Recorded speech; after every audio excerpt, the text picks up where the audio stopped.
Assalomu alaykum hurmatli kuzatuvchilar, talaba yoshlar.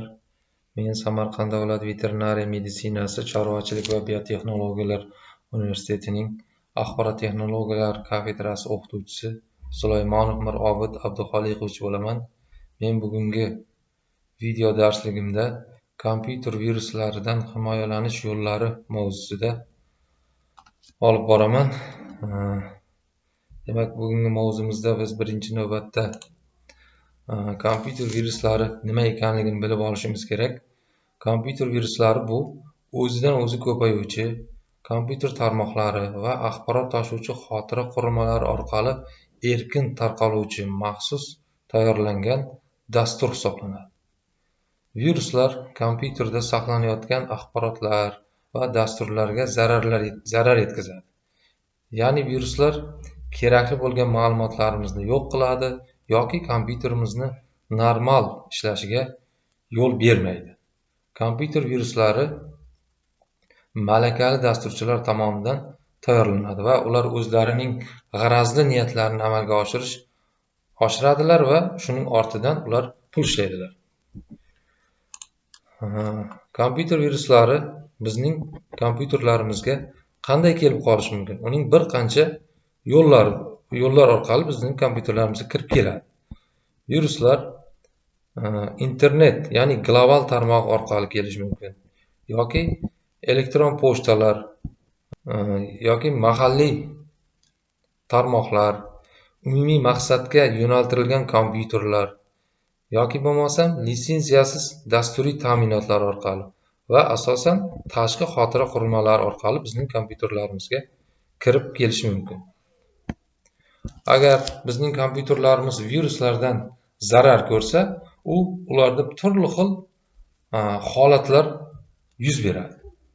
Masalan, ekranda turli axborotlar, tasvirlar, ovozli xabarlar paydo bo'lishi mumkin. Yoki turli dasturlar o'z-o'zidan ishlamay qolishi mumkin. Yoki bo'lmasam dasturlarning ishlamay qolishi yoki noto'g'ri ishlashi mumkin. Kompyuterlarning sekin ishlashiga olib keladi. Operatsion tizim yuklanmay qolishligi mumkin. Diskdagi fayllar sonining keskin oshib ketishi natijasida kompyuterlarimiz sekin ishlashiga sabab bo'lib qoladi. Va fayl va papkalarimizni yo'qolib qolish holatlari kuzatilishi mumkin. Bu holatlar kuzatiladigan bo'lsa, o'sha bizning kompyuterimiz viruslardan zarar ko'rgan bo'ladi. Ushbu yuqoridagi noxush holatlar yuz beradigan bo'lsa, uning uchun o'sha viruslardan himoyalanish uchun bir qancha antivirus dasturlari ishlab chiqilgan. Mana bu ekraningizda ko'rib turgan antivirus dasturlari eng mashhur, keng tarqalgan antivirus dasturlari hisoblanadi. Bulardan bizning jamiyatimizda keng foydalanayotgan eng qulay bo'lgan dasturlardan bittasi ESET Note 32 antivirus dasturi hisoblanadi. Bu antivirus dasturi bepul turli bizning kompyuterlarimizga zarar yetkazuvchi zararli virus dasturlardan himoyalanishda yordam beradigan qulay dastur hisoblanadi. Ushbu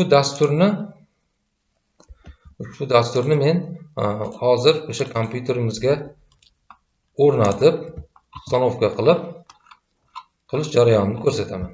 Buning uchun biz internet tarmog'idan Note 32 dasturini yuklab olishimiz kerak. Va bu dasturni yuklab olsak, mana bu ko'rinishda bitta fayl ko'rinishida saqlangan bo'ladi. Uni ishga o'rnatish uchun, ishga tushirish uchun ishonchani chap tugmasini ustiga olib borib 2 marta bosamiz. Va OK tugmasini bosamiz. Jarayon davom etadi. Bu biroz vaqt oladi. Mana ustanovka jarayoni davom etmoqda. Biz buni biroz kutib turishimizga to'g'ri keladi. Mana bu jarayonda antivirus dasturi qadamma-qadam kompyuterimizga o'rnatilyapti avtomatik tarzda.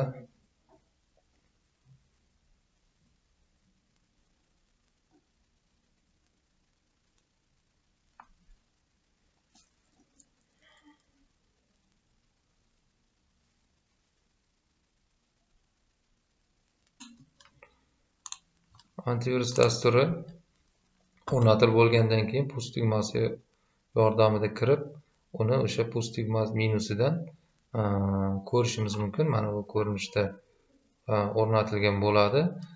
Antivirus dasturi kompyuterga o'rnatilib bo'lgandan so'ng kompyuterimizni bir marta перезагрузка berib olish maqsadga muvofiq bo'ladi.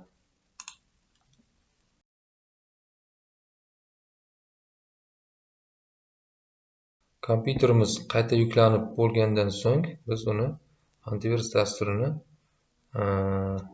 ko'rishimiz mumkin. Ekranimizning o'ng burchagida mana bunday ko'rinishda antivirus dasturi joylashadi va uni ekranga chiqarish uchun ustiga shonchani olib borib bir marta bosamiz. Va открыть okno qilamiz. Mana bizning kompyuterimizga antivirus dasturi o'rnatildi. Bu antivirus dasturi o'rnatilgandan keyin uni albatta uning bazasini o'rnatishimiz kerak. Bazasi eskirgan antivirus yangi kelgan viruslarni yo'q qilishda kuchi yetmaydi. Shuning uchun biz uni tez yangilab turishimiz kerak. O'sha virusni biz viruslarga qarshi kurashuvchi antivirus bazasini biz internetdan yuklab olamiz. Mototsekk antivirus dasturi bazasini biz maxsus antivirus bilan ta'minlaydigan maxsus kanallardan topishimiz mumkin.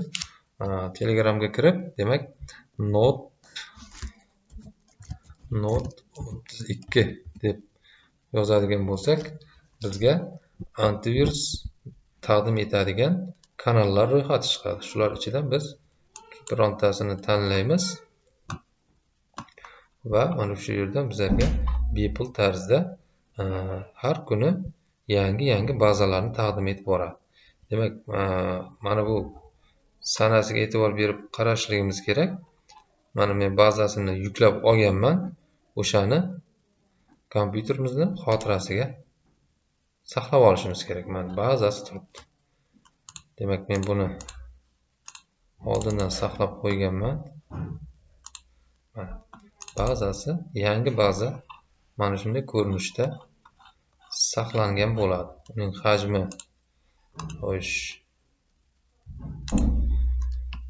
o'rtacha 341 megabayt ekan. O'shani bizlar megabayt trafik sarflab yuklab olishimiz kerak. Ana endi antivirus dasturini bazasini yangilab qo'yishimiz uchun biz o'sha antivirus dasturining обновление bo'limiga o'tamiz va o'sha yerda turib klaviaturadan F5 tugmasini bosamiz. F5 tugmasini bossak, bizga mana bunday ko'rinishdagi oyna hosil bo'ladi. O'sha buyruqlar qatoridan обновлениeni tanlaymiz va mana bu yerda Vybrit avtomatiski deb turibdi. O'sha buyruqni yonidan izmenit tugmasini bosib va o'sha yuklab olingan bazamizning manzilini mana shu joyga, bo'sh joyga olib kelib tashlashimiz kerak. Buning uchun yuklab olingan papkamizni, antivirus bazasi yuklab olingan papkani ichiga kiramiz va yuqoridagi adres qismidan ushbu bazani manzilini nusxasini olib ushbu maydonga olib kelib tashlaymiz va добавить qilamiz. OK tugmasini bosamiz va yana OK tugmasini bosamiz va обновление baza данных signatura virusi buyrug'ini tanlaymiz. Bu biroz vaqt ichida kerakli fayllar kerakli joylarga joylashib, bizning antivirus dasturimiz o'z bazasini yangilab oladi.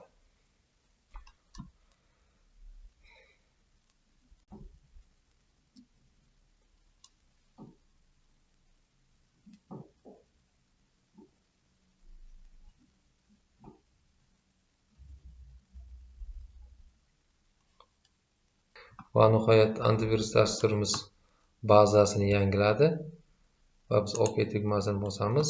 Mana ko'rib turganingizdek, bizning antivirus dasturimizning bazasi yangi bo'ldi. Bu tashqi kelayotgan turli xil viruslardan himoyalashda yordam beradi. Antivirus dasturi kompyuterga o'rnatilib bo'lgandan so'ng biz uni ishchi holatga olib kelib, kompyuterimizni skanerovat qilishimiz kerak. Bu o'sha kompyuterimizda butun qattiq diskni tekshirib chiqadi. Bu yerda biz o'sha skanerovat buyrug'ini tanlab, yana skanerovat smart buyrug'ini tanlab qo'yadigan bo'lsak, bu kompyuterimizning butun xotirasidagi ma'lumotlarni birma-bir ma'lum muddat ichida tekshirib chiqadi. Bizda ma'lumotlar soni, hajmi qancha katta bo'lsa, shuncha ko'p vaqt talab etadi. Virusga tekshirishga berib qo'yib, qolgan ishlarimizni davom ettirishimiz mumkin. Virus dasturi virus topadigan bo'lsa, o'zi o'chirib, viruslardan bizni qutqaradi. Kompyuterlarimizga eng ko'p tashqaridan tashqi xotira qurilmalari, fleshkalar, disklar orqali juda ham ko'p viruslar kirib keladi. O'shaning uchun men hozir mana bunaqa ko'rinishdagi flesh xotiralardan qanday qilib antivirusga tekshirish kerakligini ko'rsataman. Demak, fleshkani USB portga ulaymiz. Bitta kompyuter bo'limiga kirib, kompyuter bo'limiga kirsak, mana oldindan ko'rsatyapti virusni. Demak, mana bu bizni C diskimiz, mana bu esa D diskimiz, mana bu ulangan flesh xotiramiz, tashqi xotira qurilmasi. Buni qanday antivirusga tekshiramiz? Demak, sonchani ko'rsatkichini olib kelib, o'ng tugmani bosib, razрешить funksiya, очистить faylov bo'limini buyrug'ini tanlaymiz. Kompyuterimizning antivirus dasturimiz ma'lum muddat ichida o'sha tashqi xotira qurilmasi flesh xotirani ichidagi fayllarni birma-bir tekshirib, virus bo'lsa, o'sha viruslarni o'chiradi. Fleshkaning xotirasida qancha ma'lumot ko'p bo'lsa, o'shancha vaqt antivirus dasturi o'shani tekshirib chiqadi. Bunda biz sabr qilib kutishimiz kerak.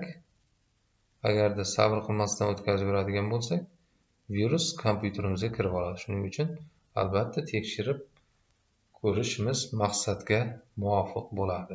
Flesh xotirasida virus bo'ladigan bo'lsa, antivirus dasturi mana shu ko'rinishda virusni topadi.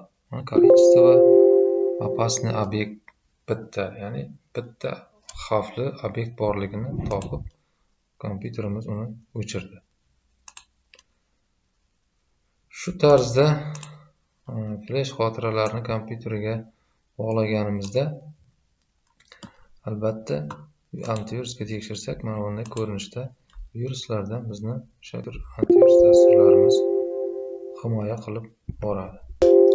Antivirus dasturimiz flesh xotiramizdan virus topib, mana bunday ko'rinishdagi oynani taqdim etadigan bo'lsa, ya'ni wildrive.exe nomli virusni topdi va biz bunda